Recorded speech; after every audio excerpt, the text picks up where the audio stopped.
name is Perry Reynolds. I'm with the International Housewares Association. We're glad you chose to join us today. Little housekeeping note before we get started. We will take questions at the end of the presentation, and you can use your chat function to send those questions to us. And our speaker will take those questions at the conclusion of the presentation. But my primary job here is to introduce you to Connie Johnson. Connie is Executive Vice President of Manufacturer Business Development at Owner IQ, a company that, Connie tells us, has created a new paradigm in digital advertising solutions for retailers and brands. Connie is a founding member of Owner IQ, and in her spare time serves as an advisory board member to the Women's Network of the Greater Boston Chamber of Commerce. So I think she's pretty busy, but she's going to give us an hour today of her wisdom, and we hope that you will profit from it. Connie, take it away. Excellent. Thank you very much, Perry, for the great intro there. And thanks to everyone on the line today for joining in today and carving out some time from your busy day to discuss, how your very own website audience may be the secret ingredient to helping you to drive sell-through within your channel partners. As Perry mentioned, I'm Connie Johnson. I'm Executive Vice President here at Owner IQ for Manufacturer Business Development. And I spend my days here at the Q, as we call it, working with product manufacturers that sell through the retail channel. My team does is we work with large global brands like LG and Whirlpool and Canon, as well as smaller, more niche brands, I'll characterize them as, like Miele or Napoleon Grills and Fireplaces, Rome Snowboards, just to name a few there. What we do is we onboard manufacturers to a platform and enable them essentially to leverage an asset they already have, that qualified in-market shopper audience to support their channel. So, today we're going to touch on a few different things here, just to kind of set some context around what's going on in the digital space today with this new paradigm for retailers and the brands that sell through those retail channels. We'll touch on the, how that path to purchase has changed due to the advent of digital marketing, of course, and the challenges that brands face today with the digital world here. We're going to touch on what is the value of your website audience, and really how can that be used as an asset to derive more value from that asset and driving sell-through in the channel. We're going to talk about this concept of second-party data.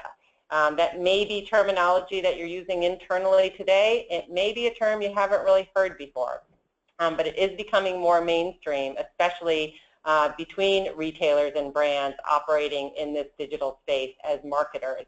And what are some of the things to consider when deploying a second-party data strategy? If you decide that that is something that your organization should be deploying, what are some of the main considerations that come into play here?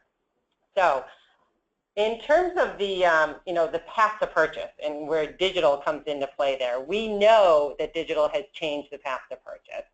This is not new to the folks on the phone here.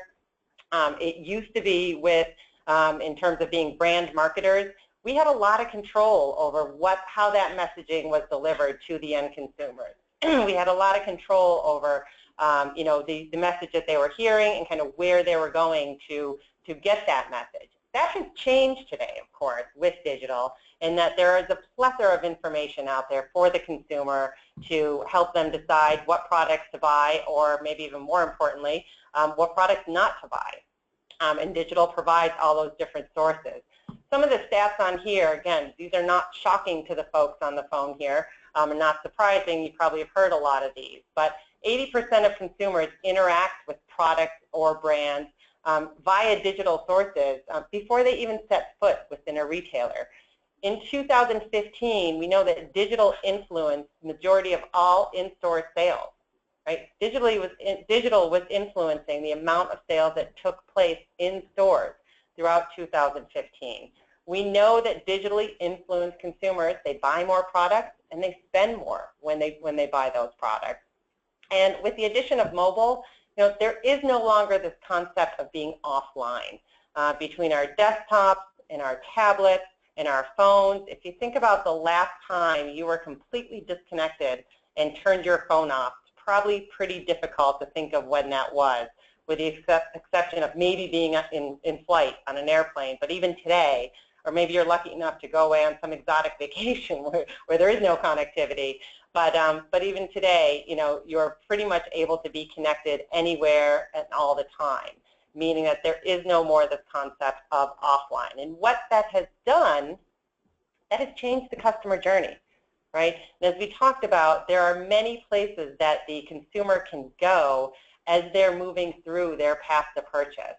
And that is not limited just to product brand sites or just to retailer websites anymore. There are product reviews out there. There's an increasing amount of time where consumers are spending in-app versus just web browsing. Social media, of course, can't discount the effect and the power of social media. The desktop still is very much a very significant part of where many of us spend our days. Location targeting is vital, whether that's, you know, winning that consumer in the last mile or the last 3 feet. It's important that location targeting is used to find these consumers where they are and when they are out there. And you cannot discount the friends and family influence too. People asking for recommendations, of course, those friends and family are also very influenced digitally. They're using the same consumer journey. So as a product brand selling through a retail channel, it is important to stay relevant with the right message on the right devices, where those consumers are, and through all those best channels. Right, so in terms of product brands selling through the channel, and many of the brands and the folks logged in today, I assume probably if you are a brand, many of you do also have e-commerce or direct-to-consumer selling efforts or initiatives underway as well on your own website. And as I mentioned in the beginning, you know, we spend our days here within my department at Owner IQ working with product manufacturers that are selling through the channel. But there's a number of challenges that come out through those discussions that we have with them. And so if you are a product brand that has a direct-to-consumer e-commerce selling effort on your website, right, that comes with its own set of challenges, right? You are tasked now with building that awareness, driving that engagement on your site, getting those qualified consumers to your site to convert. And, you know, although this typically ends up being a very small portion of overall sales, if you're also selling through, not for all brands, but if you've got a robust retail channel as well, that direct-to-consumer effort may be a very small percentage of your overall sales, but there's good and valid reasons why you're tasked with growing that side of the business, of course. That's your highest margin sale. And there's good and valid reasons to grow that side because it is the highest margin. Not only that, it gives you that direct relationship with that consumer and to be able to own that relationship and the ability to communicate directly with that customer when you convert them there. Okay, so you flip that now onto the other side when you're looking at supporting the retail channel, and you're usually, we use the scale here to talk about balancing those two efforts. I also tend to think of this as a tightrope, right? Those brands that are selling direct to consumer also have to walk that fine line between supporting that effort as well as supporting your channel partners.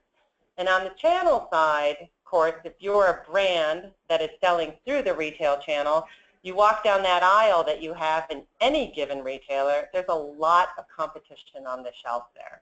Right? And there's a constant need to be supporting those retailers' selling efforts. Right? Now, when we talk to the product brands that we work with, you know, one of the things that typically comes out is that if they do have co-op programs in place or market development funds or other tools that they are providing to their retailers, there's often limited accountability for that co-op or those MDF funds. Worse, I will tell you that I'm surprised at how many brands I speak with on a weekly basis that tell me that they may have co-op or MDF programs in place, but those retailers are spending it very inefficiently, where some of you may have heard this, where at the end of the year, December 30th, they're sending in their co-op submissions for the hats and pens and notepads that they ended up buying to use those co-op dollars use those co-op dollars up. So many are not spending this effectively, but also I am shocked at the number of brands that tell me that many of these retailers aren't using co-op at all. And so those dollars are going unutilized. This is a tool that they've put out there to help those retailers promote their brand and drive sell-through, yet some of those dollars go completely unutilized. So those are some of the challenges that we hear a lot about when brands are kind of balancing the scale between their direct-to-consumer efforts as well as supporting that channel. Okay, so the question is really, you've got a valuable asset. We're talking today about your own website audience. And are you truly maximizing the value that you should be getting from that audience to help balance these two sides of the scale? We know your audience is a valuable asset. You know your audience is a valuable asset. It's one of the most valuable marketing assets that you have today, and you invest greatly in getting consumers to that website. Right? You invest greatly in getting the right consumers to your website. And this is a Forrester stat that is shared on here, but it shows that over half the people that visit a site like a product brand website in their path to purchase will end up buying a product in category within 30 days. Okay, that's half the people that come to your website. You extend that out over 30 days, we're looking at more than half the people that come to your site will buy an in-category product. Now this is cross-category. This is not just in the housewares space, but this is cross-category. So those that time frame and those stats, of course, are going to flow in that a little bit. But the point being, a very significant portion of the people that end up on your website today will end up buying an in-category product. Where you sit, of course, you want those consumers to buy your brand and not the competitor's brand. And so that really is where the question comes in terms of, are you making the most out of this audience? Right? Today, you're doing a lot to bring those consumers into your website. You're doing a lot to engage them while they're there, and you're probably doing retargeting to make sure that when those consumers come to your website today, you're able to now remarket to them.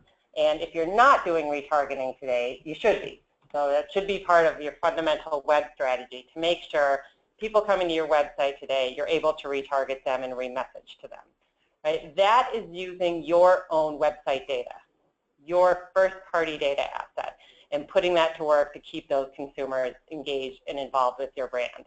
However, 90% of overall sales still happen within the retail channel. Okay, and this is, again, not our stat. This is actually a stat that came out of a LiveRamp study from last year, showing that 90% of sales, again, cross-category, do still happen in the retail channel. So you've got a valuable asset. You've got the qualified website audience coming into your website today.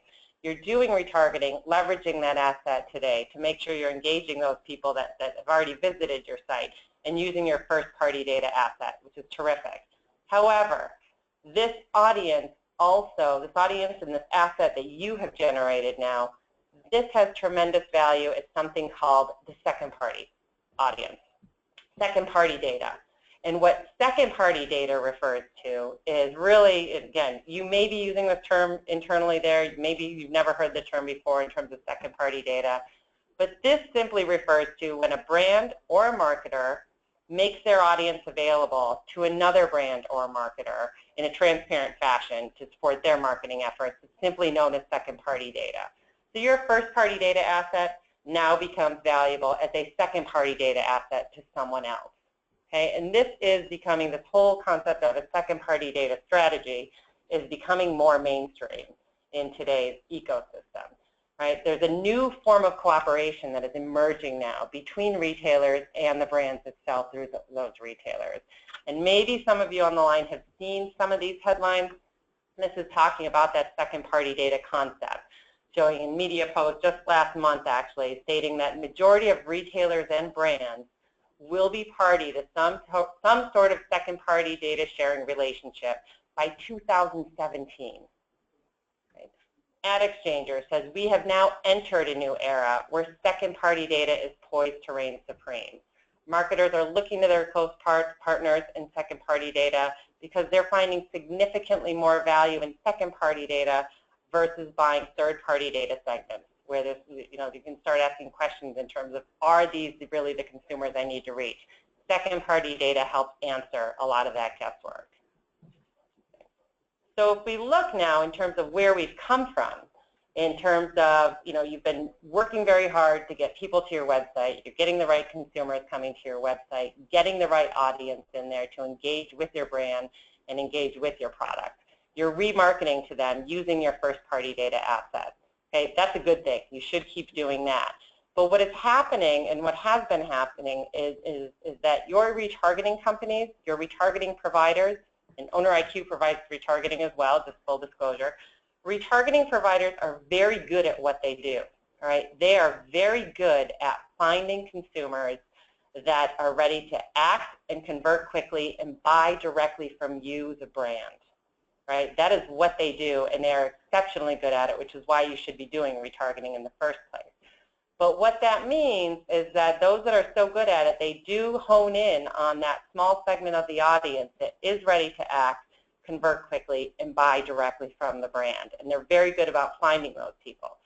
However, what that translates to is that there's a good portion of that audience, could be upwards of 90%, that is going underutilized. It's either underutilized or completely unutilized. Okay, that's where things have been. However, that's now changed. This paradigm has changed in that now you're generating the audience, you're getting that valuable, qualified in-market shopper audience to your website, you're utilizing it as your first-party data asset for your own remarketing efforts, hopefully to drive e-commerce sales on your own site, but now you have the opportunity to put that to work as a second-party data asset and utilize that to make sure that your brand is relevant and you're keeping shoppers engaged with your brand as they move through their journey, using that to support the retail channel, and using that to derive additional value from this existing asset that you are already building and enhancing new customer acquisition efforts. Okay. So how is this working out there in the marketplace? What exactly are brands doing? We saw those headlines. We saw how this is becoming more mainstream. What are some examples of where brands are using a second-party data strategy to do exactly that? This is a live example here. This is LG, of course. And LG, full disclosure again, is a partner of OwnerIQ, as is H.H. Gregg, highlighted here on the right-hand side of the screen. And what is happening here is LG utilizes our platform today to make their website audience available. That implementation requires the placement of a pixel on the LG's website, so we're tagging every consumer that comes into the LG website to look at appliances, also their electronics, and their mobile phone divisions as well.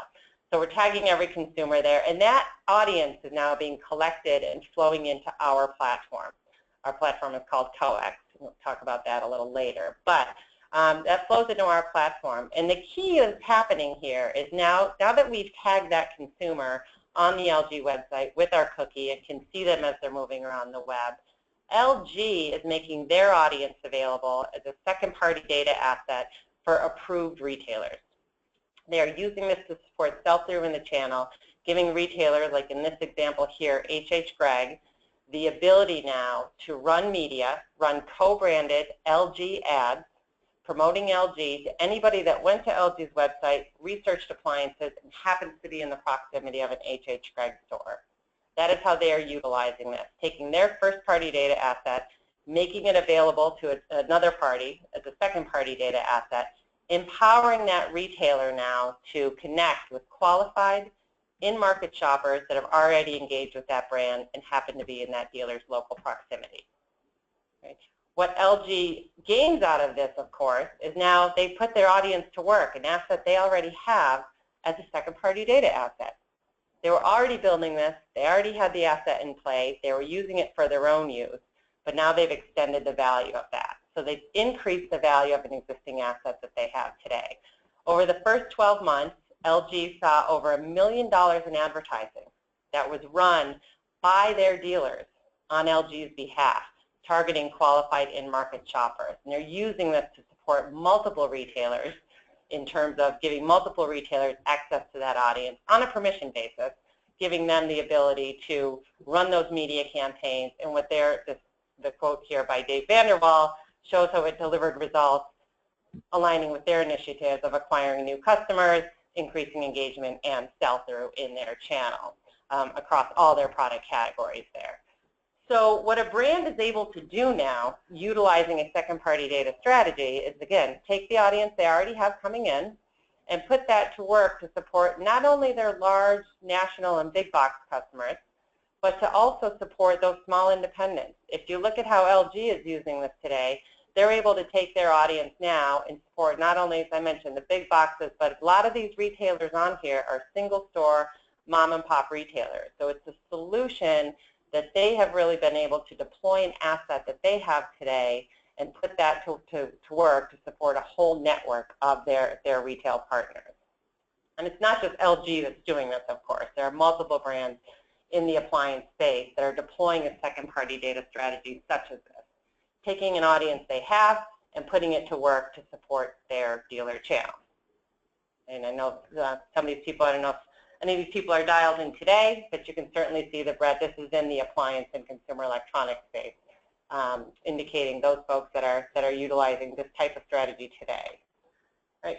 So you might be sitting there asking, okay, what are the qualifications here to participate, or what type of infrastructure is needed if my organization seems like it would be a fit for a second-party data strategy? What is essentially needed to be able to do just that? And there's some very serious considerations at play here in terms of you need to build the asset, of course, to start with. You need to have that qualified shopper audience coming in to your website, and you need to be able to collect that and aggregate that audience someplace, so essentially to make it usable. So there needs to be a platform or a mechanism in place to help you do that.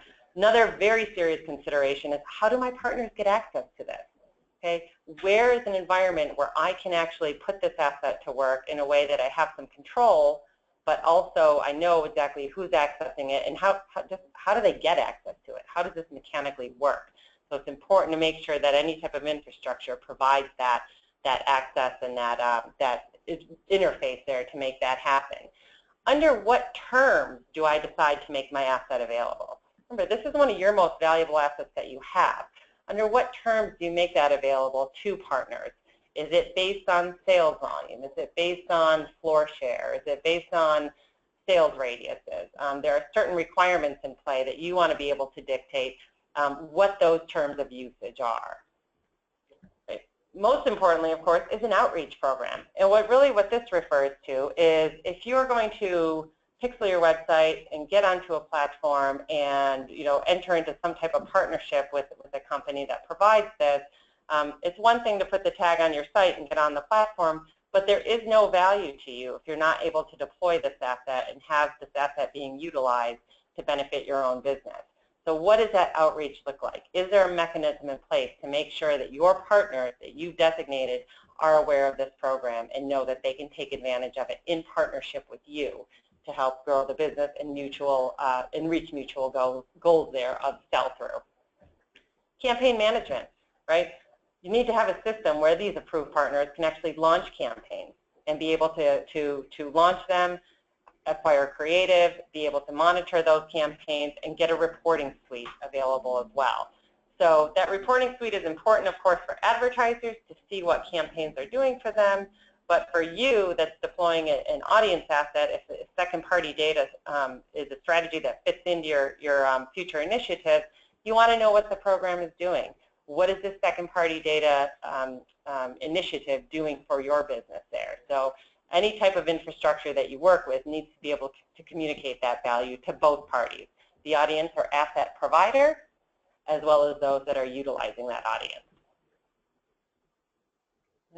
So some of the questions that we get as we're talking to brands about the different solutions and what's available to them out there, they're probably ones that you're having right now based on today's conversation, is how intensive is the implementation?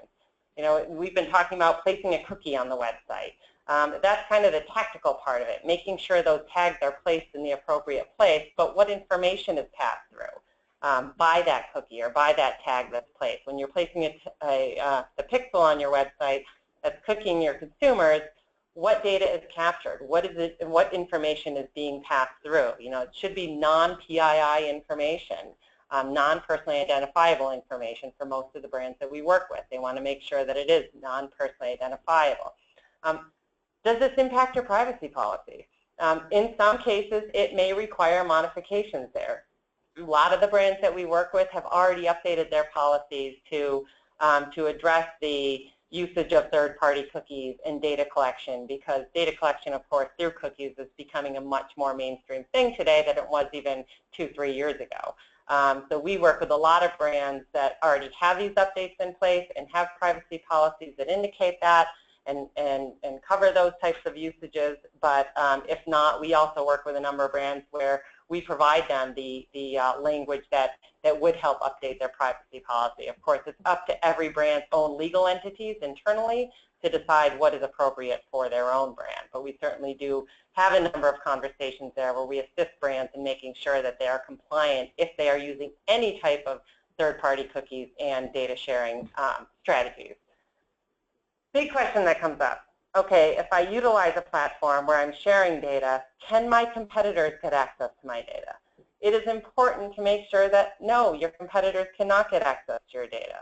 Unless there's some reason out there where you would want to share data with a competitor, this is a question that comes up just about every single time. How do I safeguard against competitors accessing my data?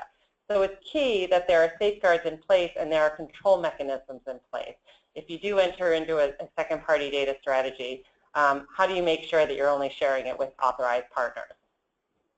Right? Does my website get enough traffic? You know, that is another common question that comes up. And this does depend on industry. It does depend on your retail, your channel partners.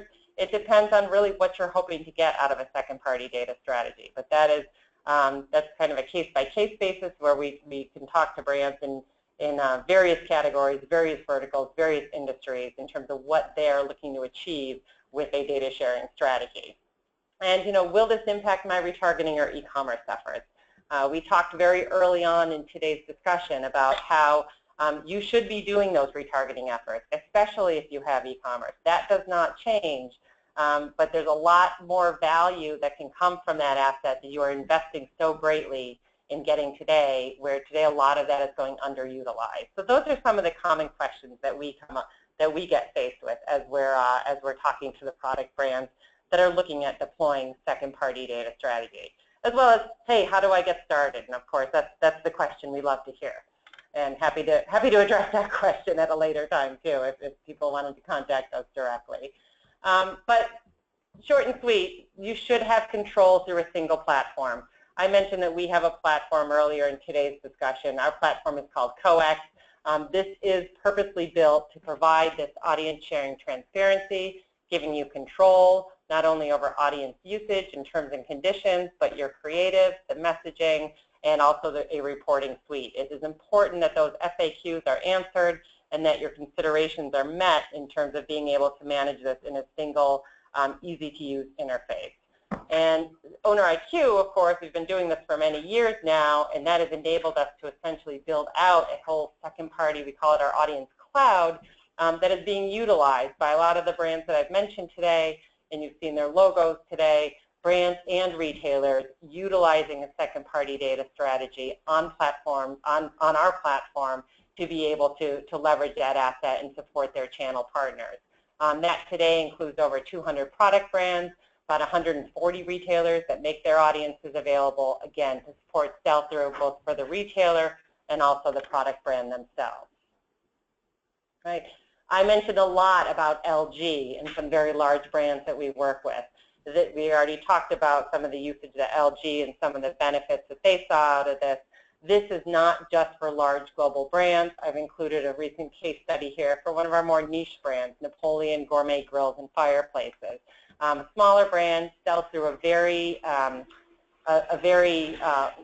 limited, I'll say, kind of specialty retail channel of independent retailers. And so here's where a smaller brand, you can see indicated by the testimonials there with words such as, this is a no-brainer for our dealers to drive in-store traffic.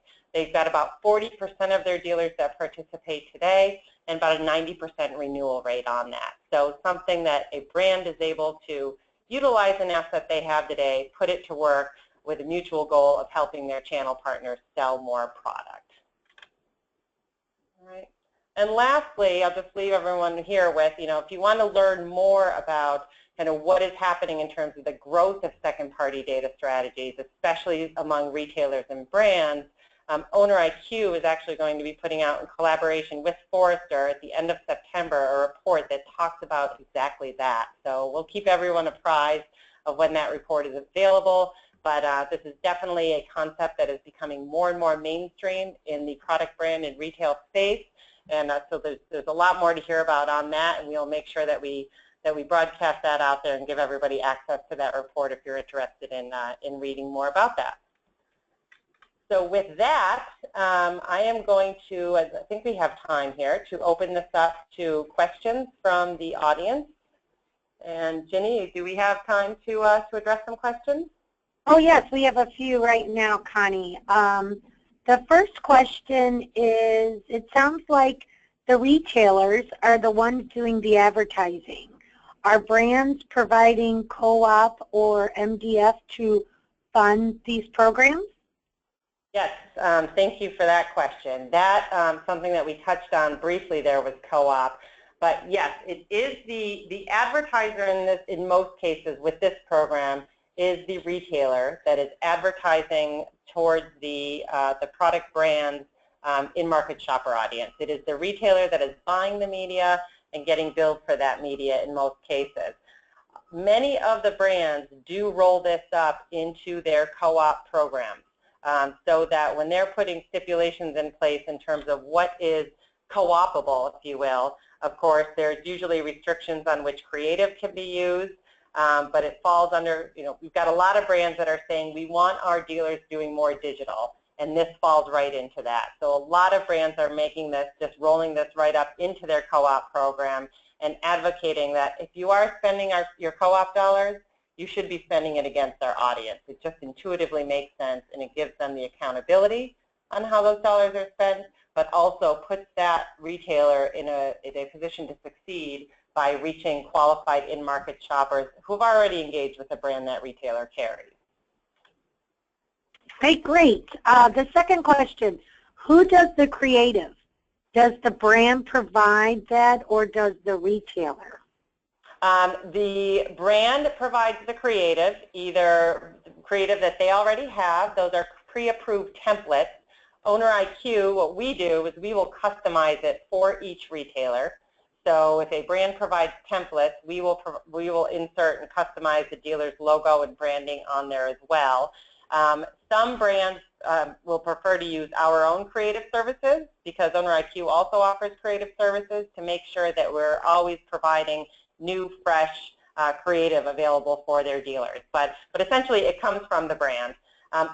In the case where you might have national retailers utilizing this program with you, a lot of the national, more sophisticated retailers will have their own creative shops or their agencies providing creative, and in which case the brands just usually do a quick approval on that. So that is accommodated to all through the platform. Okay, great. How much traffic does a brand need to participate? Yes. So in terms of traffic, it does vary by industry, but you do need to have enough traffic to support a dealer's local, especially if you're selling through an independent channel too, and these are geo-targeted campaigns.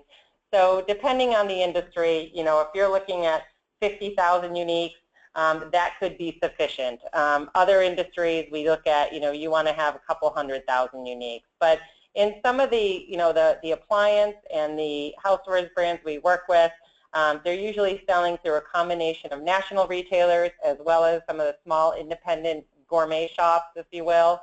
And, so it does tend to be less than 100,000 for most of those brands. Okay. You covered this a little bit, but I think a little more clarification. Is it up to the brand to reach out to their retail partner, or does Owner IQ outreach on behalf of the brand? So Owner IQ, the way that we run this program is that the brand partners with us to deploy a second-party data strategy, and a big part of that is the outreach and really making sure that we call that retailer activation. As I mentioned, getting on the platform is great, but you don't get value out of it until we actually activate your partners. So that is a concerted effort between Owner IQ and the brand, where we collaborate on doing that outreach to that brand's retail network of partners and making sure that those partners know that that brand is participating to help them drive sell-through. The brands usually dictate kind of who their preferred partners are and then roll that out to them first. But Owner IQ is very instrumental in doing a lot of that legwork to make sure that those retailers get educated, they know how to launch campaigns, and they know what's available to them from the participating brands. Great.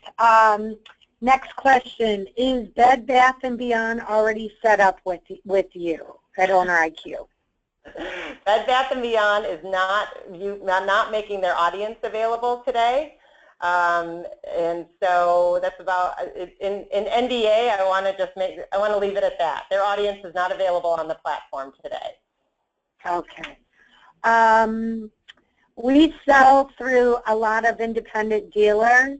Is this something the independent dealers can participate in as well? Yes, this is something for independent dealers as well. As indicated on some of the slides I showed there, this is used to support not only those nationals, but a lot of brands actually utilize this specifically for their independent channel. And you know, the brand really gets to dictate kind of which retailers get access to their audience. You know, so the answer is yes. This is absolutely for the independent channel. The media programs that we put forth for the independent retailer are designed. We've got packages designed specifically for the small independent. They're very different than the packages we put forth for the national big boxes, but we have designed packages specifically for the independents because brands want to support those independents. Touching back on the previous question, though, you know, is a specific retailer utilizing this program today? Again, that is largely dictated by the audience providers, where the audience providers say, I want to make this available to this retailer. And so with a collaborated effort, Owner IQ and the brand will approach that retailer, get them educated on it, and let them know that that brand is making their audience available, and they would like that retailer to take advantage of it. That could be Bed Bath & Beyond that we approach on behalf of that brand. It might be a whole network of independent retailers. So it works for large nationals as well as independents. Okay. What type of cost model is used? So in terms of the media campaigns, the programs start on subscription-based tiers that are designed for an independent retailer, and so that starts at less than $1,000 per month for an independent retailer. And then for the larger campaigns that we run, a lot of those are custom quote. But so the structure starts very reasonably for an independent retailer to be able to get started on a program like this. In terms of cost structure for a product brand that is participating and wants access to the platform to make their asset available, we do not charge a product brand anything to make their audience available on the platform. We do charge for creative services, and then as well as if the brand is providing CoOp, of course, there are dollars flowing from that brand to that retailer to help support funding on their media campaign. But Owner IQ does not charge a product brand to make their audience available on the platform and become part of the program. Okay, great. Do you have the ability to access data from Facebook fans and Facebook visitors? We do serve advertising across the Facebook network. So we do offer Facebook tile ads. When we create a creative set or when we give creative specs to a brand, we do require that they provide or that we create for them the standard IAB sizes as well as Facebook tiles, because we are serving advertising there as well. Okay. Well, that's it for now, Connie.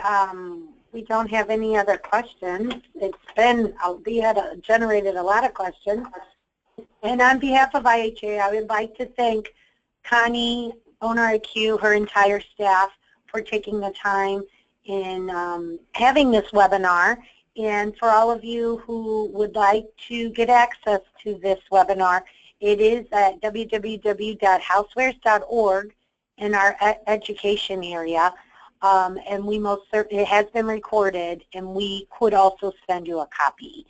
If there's any other questions, feel free to ask Connie. If not, we will call it a day. Okay, I believe we're all set, Connie. And once again, thank you for such a great, informative webinar. And thank you all for attending today. Thank you, everyone. Bye-bye. Bye.